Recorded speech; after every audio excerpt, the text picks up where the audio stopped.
Hi, it's Bonnie and Rufus, the Sandlapper RVers. We're down at Edisto Beach and we took a trip up to Botany Bay Island to see the Driftwood Beach.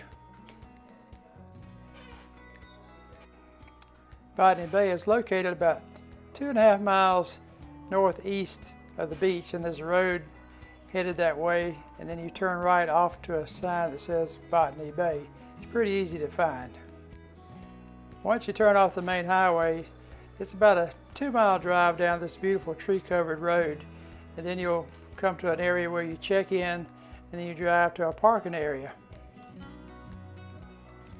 Once you park, it's about a 1/2 mile walk down to the beach, but it's very interesting, very cool place. There's dead trees all along the water, lots of shells everywhere, but you cannot pick up any of the shells. There's a big fine if you try to take any shells home with you.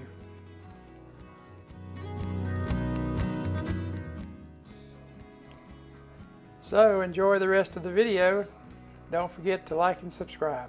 Thank you for watching.